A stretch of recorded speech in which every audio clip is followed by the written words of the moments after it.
Muy buenas tardes a todos. Gracias por estar presentes. Iniciamos en unos minutos.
Hola Juan, bienvenido. Muchas gracias, Carolina. Bueno, buenas tardes a todos. Muchísimas gracias por acompañarnos en este evento. Eh, este es el cuarto año que venimos con Marcelo conversando sobre riesgos legales de inteligencia artificial y cambió absolutamente todo desde el momento que empezamos. Pero empecemos por saludar. Marcelo, ¿qué tal? ¿Cómo estás? Bien, Juan, ¿cómo andás? Cuarto año ya, ¿y cuánto cambió todo de aquellas primeras charlas a hoy, no? Totalmente. Qué rápida evolución tuvo todo. El tema, no vamos a aburrir a la gente con las anécdotas, así que Vamos al vamos hueso. a, vamos a empezar. En estos 4 años, yo me acuerdo que, tengo que decir una cosa, en alguna de las charlas, me acuerdo hace, yo qué sé, 3 años, una cosa así, dije una frase generada por ChatGPT o por GPT-3 y ese tipo de cosas, y era como la gran novedad. Por cuestiones corporativas, tengo que avisar que una parte de esta presentación se preparó utilizando inteligencia artificial. Eh, Dentro de poco ya no vamos a tener que decirlo, ya va a ser obvio que todo se va a preparar con una parte de inteligencia artificial, pero tengo el mandato corporativo de hacer eso ahora. Marcelo, este avance que vimos en estos 4 años o en este último año de la inteligencia artificial desde el punto de vista tecnológico, eh, ¿cómo se vio acompañado o no acompañado o qué pasó con los aspectos jurídicos? Me acuerdo que hace 4 años decíamos, va a pasar tal cosa, puede pasar esto. ¿Eso cambió?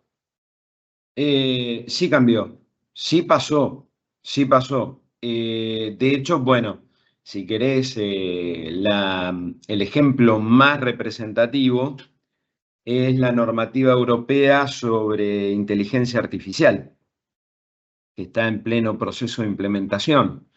Y creo que a como viene el interés creciente sobre regular la inteligencia artificial, porque pasa a ser ahora realmente una preocupación de los gobiernos, no importa el signo que tengas, todos quieren tener un marco regulatorio para la inteligencia artificial. Y creo que el modelo europeo es uno de los modelos que se está siguiendo. Hay iniciativas a nivel latinoamericano en Brasil, en Ecuador, en Argentina. Mira, no quiero pecar de impreciso, pero yo tengo conocimiento de varios proyectos de regulación de la inteligencia artificial, algunos más cercanos al modelo europeo, otros un poco más originales, pero hay mucho trabajo al respecto. Hasta la UNESCO ha generado normas sobre uso ético de la inteligencia artificial y ha organizado equipos de trabajo en conjunto con gobiernos nacionales. Así que sí, eso está en marcha. Posiblemente, si repetimos este encuentro el año que viene, tengamos ya novedades mucho más precisas sobre cómo fue, ya no si hay regulación o no, sino cómo fue evolucionando la regulación. Bueno, confío en que tengamos un encuentro el el año que viene.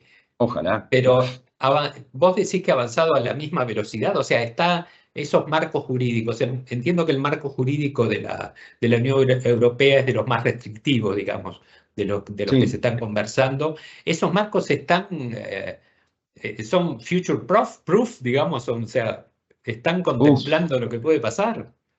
mira, Porque yo diría... yo vivo mañana, disculpame, pero no No, estoy. no, es que la forma de abordar la evolución tecnológica, que es cada día más, digamos, la curva de aceleración es cada vez más marcada, y yo iba a decir, mirá qué fallido, iba a decir, es ingobernable. Con Bueno, lo cual, con esto termina esta charla, muy claro, sí, agradable. buenas tardes. Para mí, tu pregunta eh, es clave. ¿En qué sentido? Primero, vos fíjate que, digamos, sin avanzar todavía sobre el tema de agentes, eh, la noción de agente ha tomado una aceleración en la difusión sobre su uso, aplicaciones potenciales y actuales, muy recientemente. Y la normativa europea, el tema de agentes, no tiene un desarrollo específico y madurado, porque las leyes están, todavía hoy generamos leyes pensando en riesgos, contingencias, derechos y obligaciones todavía a escala humana. Ayer participé en un seminario donde uno de los colegas hablaba de humanismo digital, como recuperar una suerte de antropocentrismo en el fenómeno tecnológico, lo cual es muy difícil. O sea, la idea es provocativa, es buena, pero es muy difícil. Vos fíjate, y con esto retomo el hilo de tu pregunta. Primero, todas las normas que se están discutiendo, cada draft de nueva norma en el país que sea, vos le imaginás sobre el estado de la tecnología que empezaste a redactar. Y en el medio te aparecieron 4 o 5 aplicaciones nuevas, algún evento tecnológico inesperado, alguna novedad de una empresa que pone a disposición un producto novedoso, con lo cual tenés que empezar a revisar el texto ya redactado. Y en el caso de la norma de la Unión Europea, que es claramente un modelo de referencia, como te comentaba recién, uno de los temas que yo creo que la hace como más versátil frente a las novedades es que todo el criterio regulatorio está basado en niveles de riesgo. Entonces, hay determinada inteligencia artificial de uso libre porque representa un bajo riesgo, no sé, en aplicaciones de videojuegos, por ahí algunos filtros que vos eventualmente podés usar para ordenar tu tráfico de correos. Hay un segundo nivel de riesgo que impone obligaciones más precisas, que son ya aplicaciones donde se empiezan a jugar temas de seguridad un poco más riesgosos, valga la redundancia, por ejemplo, aplicaciones en la salud. Después hay temas de seguridad crítica donde el riesgo es muy complejo y tiene un nivel de supervisión y control mayor, reconocimiento biométrico, y hay cosas que están directamente prohibidas. Por ejemplo, algoritmos que inciden en las conductas de las personas, lo cual obviamente basta con decir esto como para imaginar todos los eventuales conflictos que pueden tener con todas las aplicaciones y plataformas que hoy utilizamos todos los días. O, por ejemplo, hay algún ejemplo de aplicación específica como detección de emociones en lugares de trabajo, porque se supone que en este nivel de riesgo inaceptable, el uso de la tecnología puede avanzar dramáticamente sobre temas o de seguridad o de violación de derechos humanos básicos. Obviamente todo esto son enunciaciones, vos después tenés que aterrizar los grandes conceptos a las situaciones. Y lo cierto es que más allá de que vos tengas una norma específica en el fondo, vos lo que seguís teniendo es todo el resto del marco normativo donde vos navegás todos los días. Por ahí las normas, por ahí no. Concretamente la mayoría de las normas, el 99% del conjunto de leyes que a vos te rodean, leyes, decretos, resoluciones, acá en Bolivia, en Brasil, en México, en Estados Unidos, Canadá, Europa, Japón, están pensadas en otro contexto tecnológico y la cultura que se acomodaba a esa tecnología. Entonces, posiblemente los procedimientos judiciales y administrativos no sean todo lo ágiles que requiere una potencial situación o una situación conflictiva concreta que vos tenés en una aplicación de inteligencia artificial. Hay todo un desafío ahí y no hay nada que te blinde de futuros desarrollos. Yo creo que ese es el problema, la tensión entre la dinámica que tiene la evolución tecnológica versus la evolución del derecho. Creo que algo de esto ya lo habíamos charlado el año pasado. Sí, Y es una sí, idea sí. sobre la cual volvemos recurrentemente porque esta tensión entre un tiempo y otro tiempo es cada vez, el gap y la tensión es cada vez más marcado y mayor.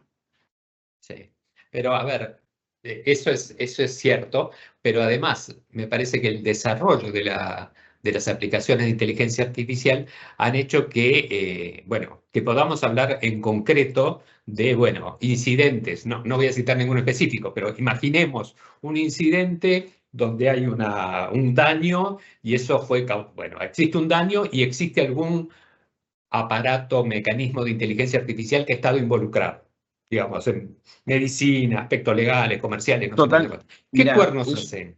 ¿Qué cuernos hacemos? bueno, primero vienen, me consultan a mí, que en todo caso Están podemos anotadas dejar acá un aquí, código de descuento. aquí Pero anotada la dirección. claro, aquí anotada la dirección. No, pero a ver, aparte de ponerte a llorar, de desesperarte y de decir por qué a mí, están pasando estos incidentes. Y el ejemplo que pusiste es valioso, es fantástico, porque vos fijate todo lo que disparan. Cuando vos tenés un daño, para ponerlo de forma simple, la ley, sea la ley argentina o la de cualquier otra jurisdicción, dice, el que comete un daño y ese daño es injusto y es en contra de la ley, quien comete el daño debe responder. Digo, para despejar cualquier consulta de nuestra querida audiencia. ¿Qué daño puede ser acorde a la ley? Si yo a vos te amputo un brazo o te corto la piel y te corto un hueso porque estoy en una intervención quirúrgica, yo estoy generando una herida en tu cuerpo. Podría ser un daño, pero en ese caso está en el contexto legal de un permiso porque hay un acto médico destinado a salvar un bien jurídico mayor, que es tu vida y tu salud. Entonces, ahí estamos bien. En una situación de seguridad, la policía está intercambiando disparos con delincuentes armados que están tirando con armas de fuego. Bueno, si alguno sale lastimado o herido, está en el contexto de una situación permitida por la ley, pues dice, bueno, se está, todo esto dicho de una forma muy genérica y muy plana, ¿no? Pero eh, estamos en un intercambio de fuego, la ley no pudo ser impuesta por un medio pacífico, la ley fue violada, la fuerza de seguridad tiene el monopolio de la fuerza justamente para reimplantar la ley.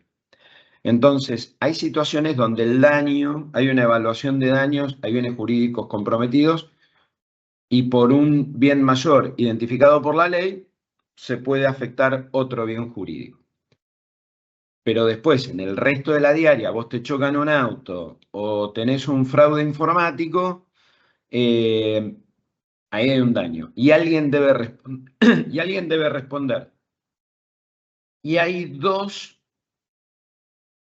caminos para orientar la obligación de responder por el daño. Una es la culpa.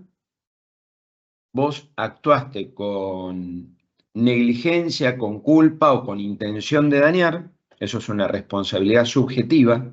La persona actuó de forma tal que se le imputa la responsabilidad por eso, por su negligencia o intención de dañar. Esto aplica tanto a la ley civil como a la ley penal, también de vuelta. No me maten después los profesores de derecho. Estamos haciendo una explicación muy simple, muy ramplona, muy sumaria para orientarnos y entrar en la carne de la respuesta. Y después hay una responsabilidad que se llama objetiva, que es, y es donde me quiero focalizar un segundo, que es cuando no importa si vos fuiste negligente o diligente, estás en una situación donde tu responsabilidad se presume. Y estamos hablando, y después vamos a hacer un par de consideraciones sobre la responsabilidad que surge por las cosas que pasan y otra bajo los temas, bajo el encuadre de un contrato. La cuestión es que si vos estás utilizando una tecnología que está en un proceso de desarrollo, en su implementación, en sus posibilidades, en la detección de sus riesgos, no estamos hablando de usar algo que se conoce hace años, sino algo que evoluciona día a día y que todavía no sabemos en dónde puede terminar. Estás en una zona gris. Si yo fuera el abogado de un proveedor de tecnología, procuraría demostrar la diligencia de mi cliente y decir, mirá, esto es un tema de responsabilidad subjetiva y yo hice todo lo posible para que esto no pase. Yo he cumplido con mi parte. Y el que me demande, ¿qué va a decir? Usted está utilizando un bien riesgoso.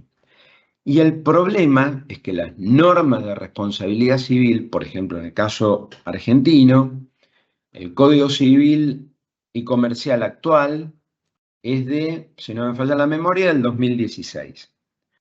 Con lo cual, hagamos memoria todo, cuánto hablábamos de aplicaciones prácticas en la vida diaria y en el tráfico comercial de las empresas y de las personas y en finanzas, defensa, salud.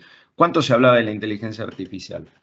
Se hablaba más en los cuentos de ciencia ficción y se hablaba como un futuro, como un desarrollo, algo en lo que se trabajaba, pero que todavía no era incorporado a la vida diaria. Y ya empieza a haber conflictividad sobre eso. De hecho, salieron noticias no hace tanto de una investigación que está en curso por avisos que salen en redes sociales donde se promueven inversiones en empresas y donde la gente deja datos y transfiere plata a páginas fantasmas. Y esos avisos están generados con inteligencia artificial. Se ha imitado la voz y la imagen de celebridades que recomiendan hacer ese tipo de inversiones. Si esto sirve de alguna forma como para responder tu pregunta. Y se está analizando bajo un código penal viejo y bajo una ley, digamos, para la responsabilidad civil.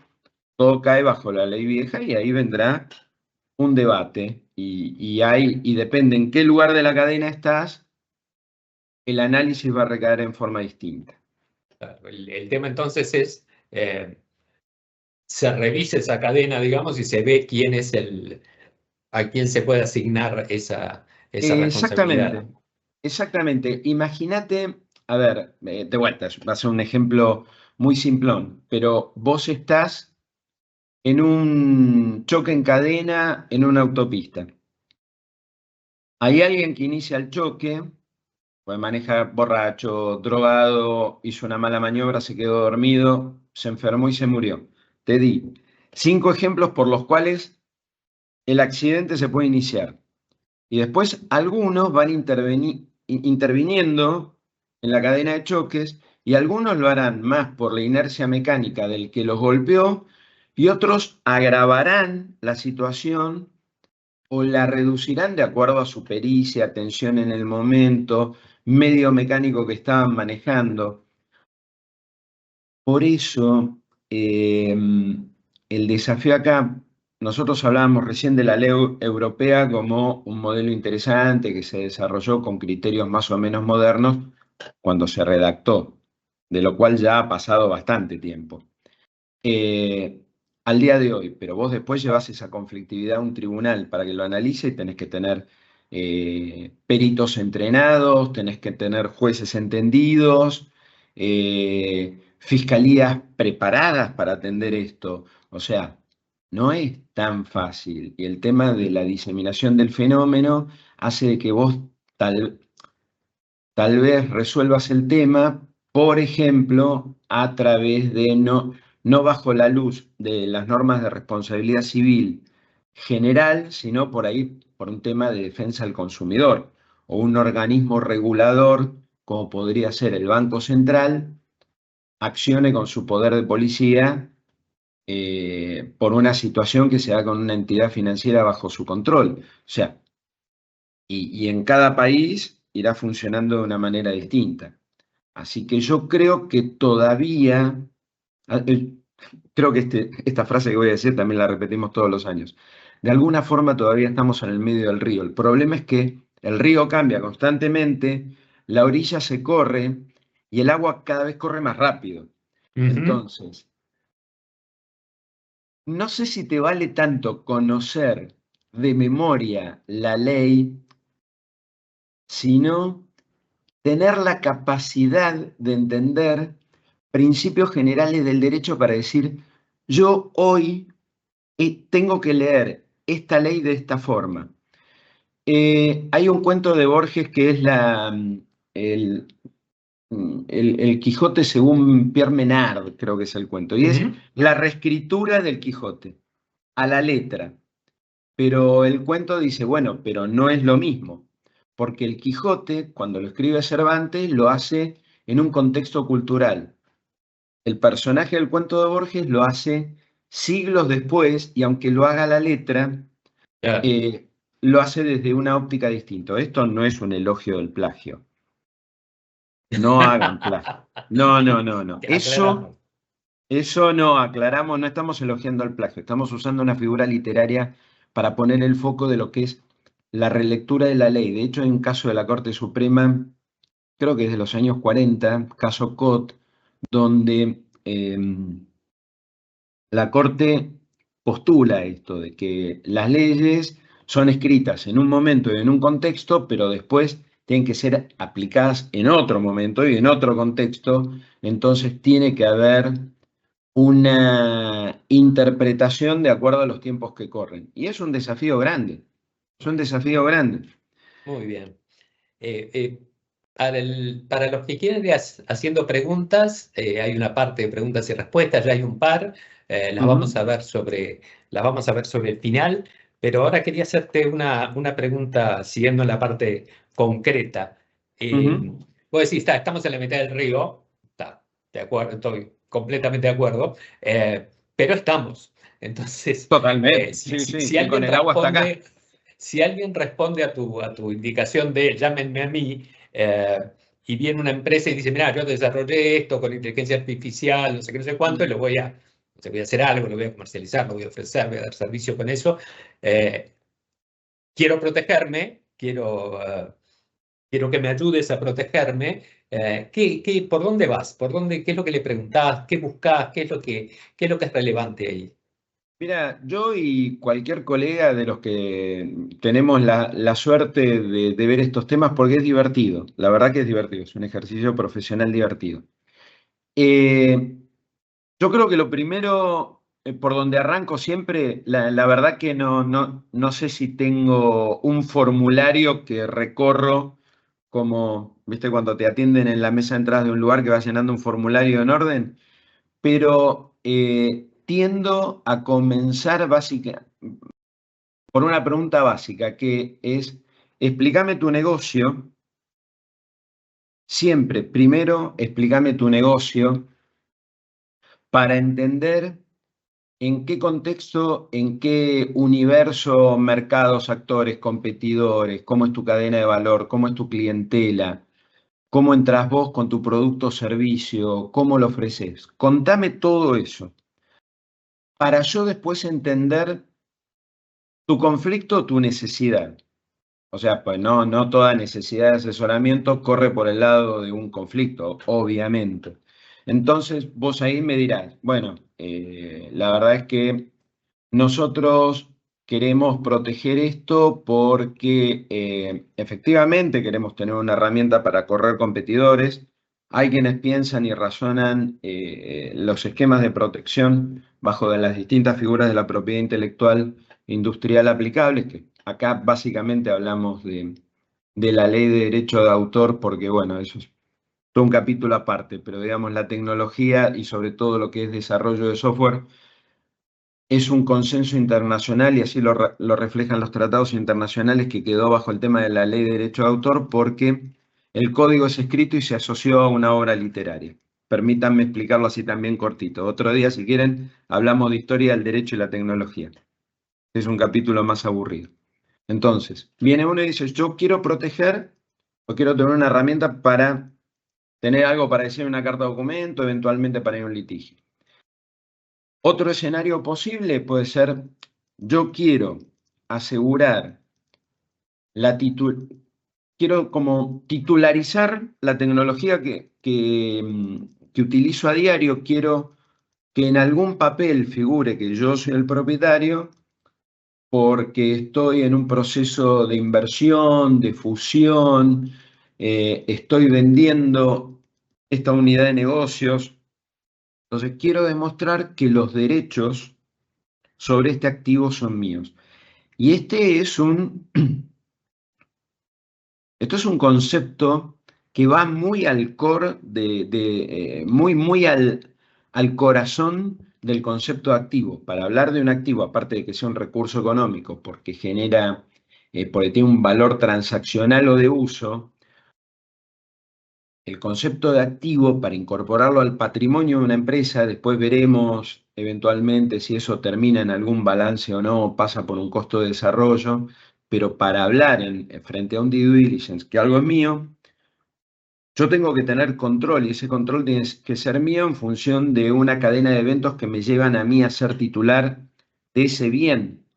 Entonces, algunas cosas son registrables y queda constancias en registros públicos, un depósito de derecho de autor, una marca, eventualmente una patente. Y hay otras cosas que requieren de un poco más de interacción entre el team jurídico y el team del negocio y del desarrollo tecnológico que fuera, que es el tema de secretos industriales. Entonces, depende en qué tipo de negocio, qué tipo de tecnología vos querés proteger, es la estrategia de protección, pero también incide el escenario. Otro escenario posible es una quiebra. Mirá, estamos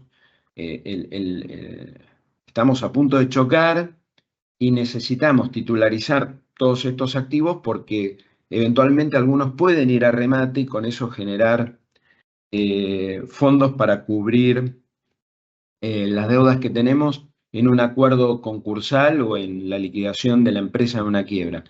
Y el otro gran escenario, gran, con mayúsculas, son los temas impositivos, básicamente precios de transferencia, que debo decir que generalmente como una desconexión fuerte entre los equipos que desarrollan toda la planificación fiscal con los equipos legales que tendrían que mapear e identificar estos bienes intangibles y ver cómo se organizan los flujos dentro de la empresa. Entonces, vos tenés diversidad de activos y diversidad de escenarios. Entonces, solo vas a poder dar una estrategia o alternativas de estrategia con un sentido si estás entendiendo el contexto del negocio. No hay asesoramiento jurídico descontextualizado. Si vos largás algo por adelantado de lo que te sale de las tripas, y hay un riesgo de que vos te equivoques. Ah, Vos como es, abogado, ¿no? Como profesional que estás asesorando. es interesante porque a medida que van pasando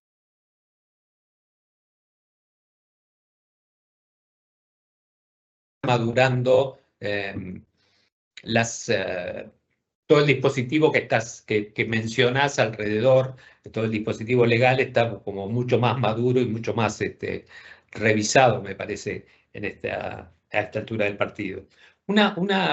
Algo que mencionamos al comienzo, como de los grandes aceleradores, y que aparece acá en una de las preguntas que nos hacen, es sobre los agentes, o sea, la Ujú. posibilidad de que haga decisiones que sean tomadas de manera automática por un agente y que eso pueda tener efectos, consecuencias legales o consecuencias Seguro. éticas. ¿Cómo se maneja eso? ¿Cómo se balancea con el humano? ¿Cómo funciona? ¿Cómo ves que va a funcionar eso?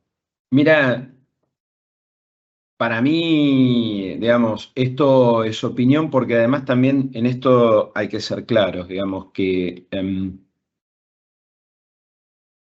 una vez que sale alguna norma, sea más específica, en este caso más orientada a la tecnología que estamos hablando, o que te muevas más en el campo de normas como más generales, lo cierto es que solamente vas a poder testear cómo esa norma aplica a través de casos concretos. Y el tema de agentes es un desarrollo tecnológico cuya difusión podemos calificar de reciente. Más allá de que el tema de agentes venga por ahí de más tiempo, explota en el conocimiento público, todos empiezan a hablar de agentes hace poquito. Así que todavía no tenemos los casos en tribunales que nos permitan decir, y las consecuencias legales o jurídicas derivadas del uso de un agente son estas, porque tenemos una cantidad de fallos que así lo respalda o así lo interpreta. Habiendo realizado o dicho esta advertencia previa, tipo disclaimer Sí, de... abajo, en la parte de abajo de la página. Sí, sí, Si, hecho el si está disclaimer. impreso no es válido, digamos, eso. Si lo ven en YouTube, no es válido. Habiendo dicho esto, sí me animo a decir que es muy probable que nadie pueda, si un agente tomó una decisión que de hecho todas las decisiones de los agentes me animaría a decir que más en forma más mediata o en más inmediata van a generar efectos jurídicos. Porque de alguna forma, en el momento que vos tomás una decisión, generás una serie de eventos, hechos o actos, todos susceptibles de una interpretación y encuadre jurídico. Con lo cual, la delegación en un agente puede ser algo que desde el negocio sea súper práctico, que desde los equipos que manejan productividad les resuelve un montón de temas, pero consulte a su abogado o su abogada. ¿Por qué? Volvemos un poco a los criterios expuestos anteriormente. Primero, si yo estoy en el campo de una industria de productos o de servicios que está mediano, fuertemente regulado, hay que ver qué y cómo hace la gente y qué tipo de decisiones tiene y qué tipo de proceso de aprendizaje y entrenamiento tiene y cuál es la lógica de ajuste y perfeccionamiento de sus decisiones y qué tipo de decisiones va a tener y dónde va a impactar, porque el regulador puede venir y decirme, venga, punto uno. Punto dos, si yo me presento ante un juez y le digo, Yo no tuve nada que ver, hable con el agente. No es algo que el tribunal vaya a mirar, va a decir, perdón, ¿quién usa el agente? No, yo le pido cosas, no es que lo uso, no es mi esclavo el agente, por Dios. ¿Cómo se...? No, te va a decir, mire, usted ha decidido utilizar una tecnología para producir un efecto determinado, usted responde por las consecuencias de ese uso. O sea, esto es lo mismo que el uso de robots en una línea de producción o el uso de un camión en una ruta. De vuelta, pido mil disculpas porque, digamos, dado el tiempo que hay, uno tiene que buscar ejemplos de alto impacto, pero en definitiva hay una responsabilidad por el uso de la tecnología.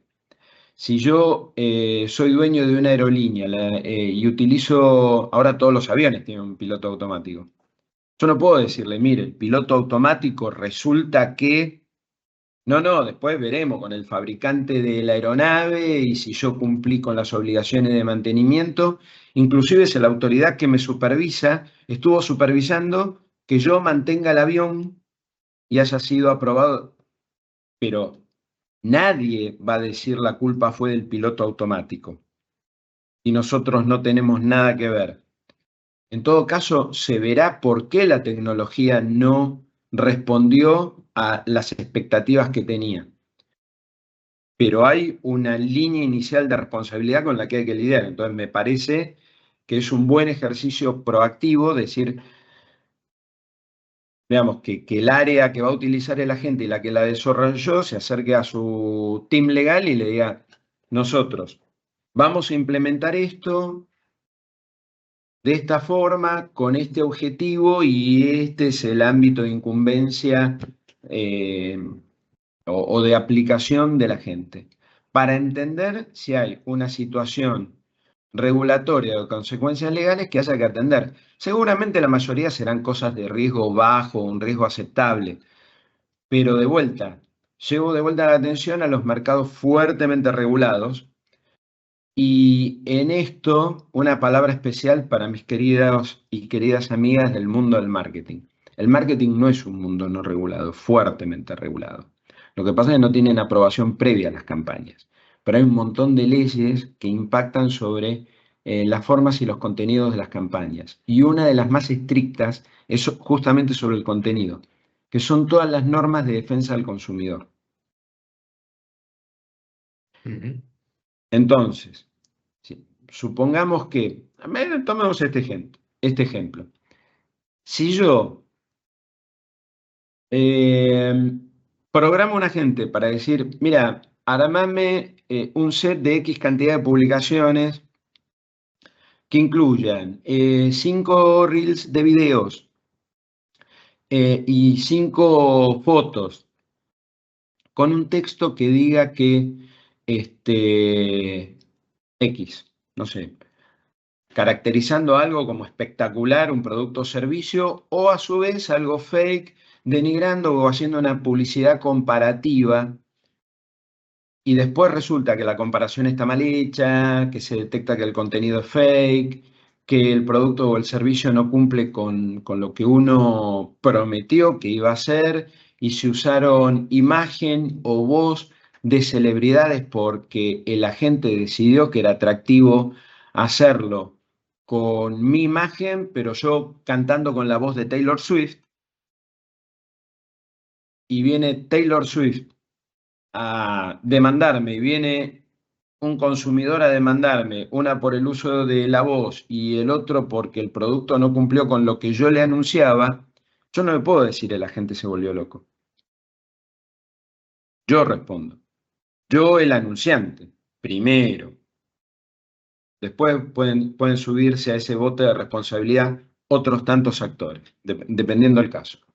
Así que, nada, no digo que las cosas no haya que hacerse, no tengan que hacerse, los negocios no se hagan y los agentes no se usen. Pero me parece una buena práctica, si lo queremos poner en ese terreno, es una buena práctica tener primero una evaluación de riesgo. Nada más que eso. Bien, acá tengo una pregunta súper clásica que nos hace. Bien. ¿A quién pertenece, que es lo de todos los días, pero ¿A quién pertenecen realmente los resultados generados por sistemas de IA generativa? ¿Al usuario, al proveedor, el modelo, a la organización que entrenó el sistema con sus propios datos, al que propuso? ¿A quién? Bueno, lo voy a contestar con 2 palabras. Depende. Depende de. ¿Perdón? Depende. Depende. Vos en toda la lista de posibilidades hay distintos escenarios. Voy a responder con un caso que apareció ahora hace poquito, que es el de Bartz con Anthropic, por el cual Anthropic va a tener que responder por los daños producidos por haber utilizado obras de terceros para entrenar su inteligencia artificial. Entonces, ¿por qué traigo este ejemplo? Un ejemplo judicializado, en otra jurisdicción, pero que ya existe, que ya está, y es un ejemplo de tantos de los conflictos que se están viendo especialmente en Estados Unidos. ¿A quién pertenece? Esto es un debate profundo. Primero, se está instalando el estándar internacional que para hablar de propiedad intelectual, o sea, partamos de la propiedad intelectual, después podemos ir a otros productos, porque de vuelta, no todo output de una inteligencia artificial va a tener el mismo tratamiento. ¿Por qué? Porque depende del tipo de output. Pero vamos a una de las aplicaciones más clásicas de la IA generativa, que son la generación de obras. Obras, de vuelta, es un concepto muy omnicomprensivo. Son música, es una obra. Una canción con música y letra es una obra. La serie de retratos de la familia Bellamy, del colectivo Obvious, que se subastaron, creo que en Sotheby's, creo que en la pandemia, 2020, 2021, de por ahí, generados con inteligencia artificial. No existe la familia Bellamy, no existen las personas retratadas. Todas esas son obras. Todas las imágenes, las esculturas generadas por inteligencia artificial que vemos en innumerable cantidad de cuentas de Instagram que aparecen en exhibiciones de arte son todas obras. Con lo cual, ya ahí tenemos que, tratando de ser específicos, todavía seguimos siendo genéricos. Si hay una intervención humana, el principio que se está instalando en las oficinas de derecho de autor es, si hay una intervención humana, todavía se aceptaría que se hable de derechos de autor sobre ese producto y quedarían en cabeza de esa persona humana o de la corporación a la cual esa persona le cedió derechos o eventualmente invirtió en la creación de la obra y es la titular originaria de los derechos, pero que en el equipo que estuvo trabajando, o sea, no es la persona humana la titular, sino una sociedad anónima, pero la sociedad anónima tiene personal contratado bajo relación de dependencia para el desarrollo de una obra específica, pero personas humanas que han intervenido. Entonces ahí sí hablamos de derecho de autor. Si es esa obra es totalmente generada por IA, las oficinas de derecho de autor dicen, acá no hay un autor humano, yo no puedo hablar de eso. Y en ese punto hay un debate fuerte. Yo diría que es igual de aquel que puso persona física o jurídica, que hizo la inversión en el desarrollo, porque es lógicamente, considerarlo propietario de la generación de ese bien tiene que ver con que dispuso los recursos para tener ese bien. De vuelta, en el mundo de los ejemplos burdos, si yo levanto una pared, la pared es mía, yo la pagué y yo dispuse los recursos. no quiero decir que sean asimilables, por Dios, no hagan recortes de esto, pero quiero dar esa idea de que el que invierte el recurso para generar un bien que después va a tener valor económico, bueno, pasa a ser su activo. Esto es pura y exclusivamente bajo el ángulo del derecho de autor. En el tema de la tecnología patentable, también hay diversas soluciones. Hace aproximadamente 3 años, 4 tal vez, hubo un caso que se ventiló en tribunales de distintos países, que fue Davos, donde se presentó una solicitud de patente sobre una tecnología y la patente había sido desarrollada pura y exclusivamente por inteligencia artificial. En la mayoría de los países donde la denegatoria, y se aclaró, esto es generado por inteligencia artificial, la mayoría de las oficinas de patentes rechazaron porque dijeron, no, acá no hay un inventor humano, y esto es condición de aplicación de la ley. Hubo algún tribunal aislado, creo que fue en Sudáfrica, que dijo, lo tomo y autorizo a que se conceda la patente. Pero después hay otros activos intangibles, como pueden ser datos de prueba, datos de testeo de productos o de servicios o de software, que son valiosos, tienen un valor económico, y los secretos industriales y comerciales no se depositan en ningún lado. Digamos, los protocolos de resguardo van por otros carriles. Entonces, no es más difícil establecer cómo y por qué yo soy el dueño, sobre todo si esto fue generado a través de un algoritmo de inteligencia artificial.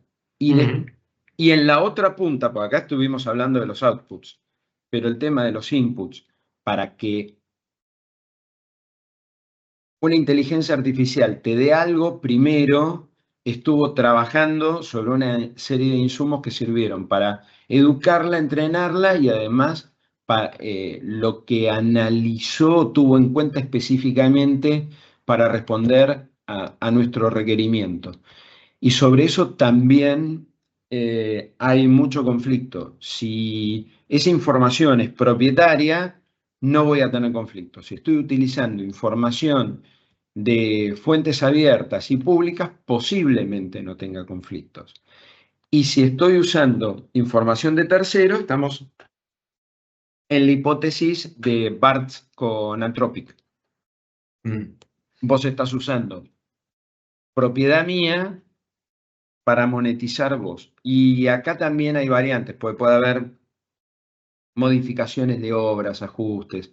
Bueno, hay una variedad bastante importante de escenarios alternativos. Con lo cual, volvemos un poco al criterio inicial.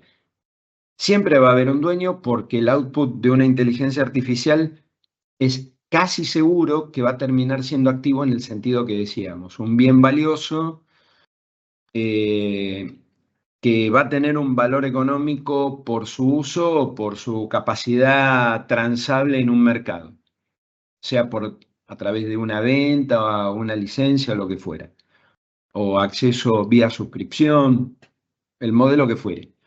Pero para poder hablar quién es el propietario y si ese reclamo de la propiedad para una persona entra o no en conflicto con terceros, hay que analizar casos puntuales. Pero con algunos de estos ejemplos ya más o menos creo que tienen una idea general. Bárbaro, sí. Me parece, me quedo con el depende, hay muchas cosas, y con el llame a su abogado amigo, digamos. Sí, llame a su abogado de confianza.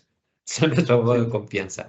Tenemos tiempo para una última pregunta, que para son varias, pero que me parece súper interesante. Es las que quieras. Cuando no me enfrento a auditores o sistemas regulatorios, ese tipo de cosas, ¿cómo podría yo demostrar que mi modelo de inteligencia artificial cumple las reglas de la buena educación de los modelos? O sea, que es transparente, o que es auditable, o que no tiene sesgos discriminatorios. ¿Hay maneras, recetas, consejos? Ahí No te escuché una palabra. ¿Estamos hablando de mercados regulados o mercados no regulados? No le aparece la pregunta. No me lo. Bueno, Tiene que haber auditores o entes reguladores, así que imaginemos que es un está mercado bien. regulado. Está bien, estamos hablando de mercados regulados. Bueno, el tema de los mercados regulados es, y seguramente se van a sorprender cuando use la palabra, depende. Porque depende el marco Y regulador. los no regulados, me imagino. Pero mucho más, porque ahí tenés que ver quién es el que te audita, pero le vamos a dedicar por ahí un segundo a eso. No es lo mismo, yo creo que el mundo de la medicina es bueno, además también para no repetir siempre servicios financieros. El mundo de la medicina. El mundo de la medicina, desde la perspectiva regulatoria, hoy tiene un desafío bastante concreto que se debate mucho en el círculo de los abogados especialistas en regulaciones farma. Hay una categoría de productos que son los dispositivos médicos, o sea, los medicamentos los tenemos todos claramente identificados y después hay dispositivos médicos que van desde cosas súper simples, podría ser un estetoscopio, por poner de vuelta un ejemplo simplón, o un termómetro, a aparatos de mayor complejidad. Entonces, como la tecnología médica aplicable a los dispositivos sigue la misma dinámica que venimos comentando a lo largo de todos nuestros encuentros, año a año, o sea, alta velocidad y creciendo, o sea, acelerando en un continuum de evolución tecnológica que va creciendo feroz e implacablemente, así como dijimos que el legislador en el Congreso del país que sea no puede seguir con una velocidad institucional y la velocidad para aprender y detectar cuáles son los fenómenos sobre los cuales tiene que regular, lo mismo le pasa a la ANMAT o cualquier organismo similar. Tiene exactamente el mismo problema. Mira, te traigo un nuevo modelo de robot que hace cirugías tales y cuales, no sé, reparan huesos o hacen cirugía cardíaca, reparan válvulas o lo que fuere. ¿Por qué? O hacen diagnóstico por imagen. Desde la placa de rayos X, pasando por todas las variantes de tomografías y resonancias magnéticas, hoy, si bien todavía se avanza en la captura de imagen, el gran valor agregado es la interpretación de la imagen. Entonces, como son mercados regulados, porque hay un bien jurídico protegido ahí, que es la salud humana y la vida, como valor jurídico del más alto nivel, el regulador ahí tiene que entender si el dispositivo que vos le estás pidiendo aprobación es seguro en esos términos. Y si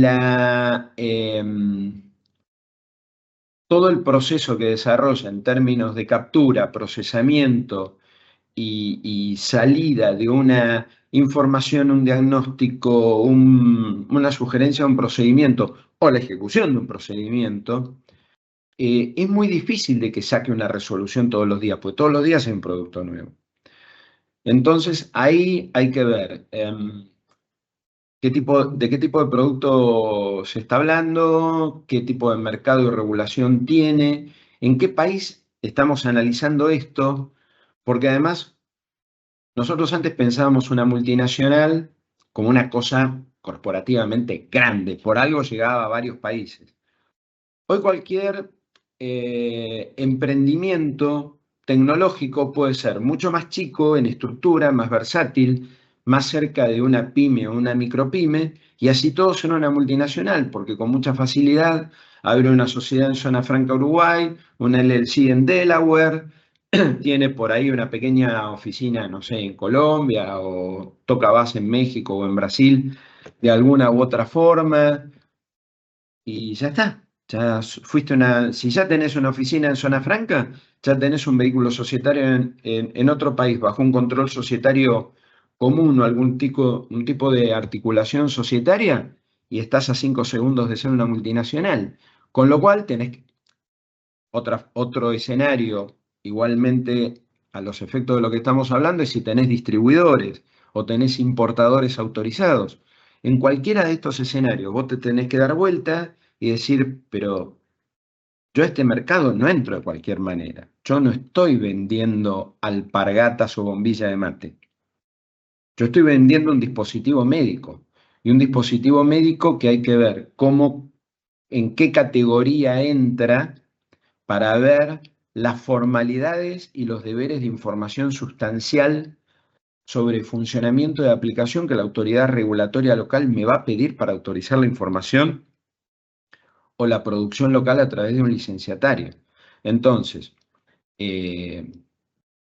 una vez más, qué pena, como dirían los colombianos, qué pena con ustedes, pues me toca decirles que el problema tan berraco que tenemos es justamente entender para ver por dónde se encausa. Y acá es un tema donde claramente la ley tiene impacto sobre el negocio. Vos tenés una solución tecnológica espectacular, novedosa y disruptiva, pero tenés que ver cómo la ingresas al mercado. ¿Por qué? Porque entre tu solución tecnológica del mercado tenés, no digo la pared regulatoria, pero tenés la valla regulatoria. Tenés que ver si entras por la tranquera, por la puerta grande, o tenés que modificar la tranquera o tenés que modificar el producto.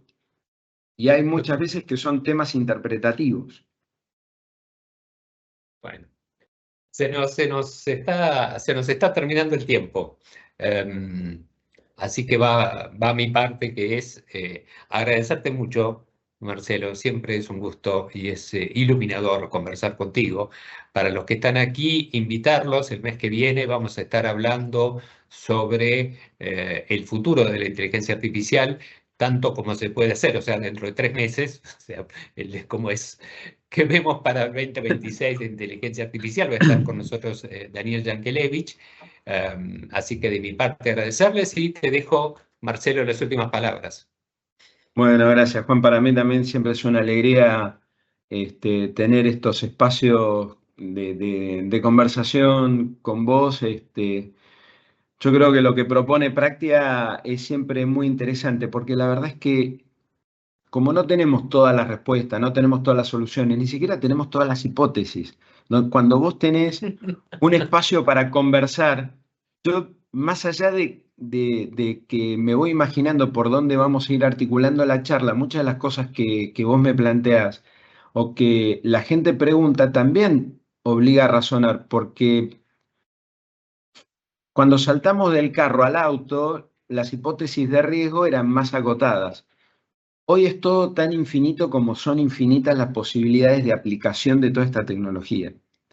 Entonces, te obliga a estar todo el tiempo destrozando tus propios paradigmas e imaginando soluciones nuevas. Así que yo al revés, les agradezco a ustedes porque, digamos, estos encuentros de práctica a mí lo que me permiten es tener como una especie de polígono de tiro donde ensayo y para después cuando salgo a la guerra de la diaria digo, esto por ahí lo que estuve charlando con Juan me vino bien. Así que gracias a vos y a Práctica. Muchísimas gracias, Marcelo. Y a Muchas los que gracias a aguantaron todos la los que nos charla. Gracias por la acompañaron paciencia. y al equipo de soporte que está haciendo esto Obvio. posible, al equipo Siempre. de marketing. Siempre. Y nos vemos el mes que viene, entonces. Bueno, te mando un abrazo, Juan. Que tengan todos buen día. Abrazo para todos.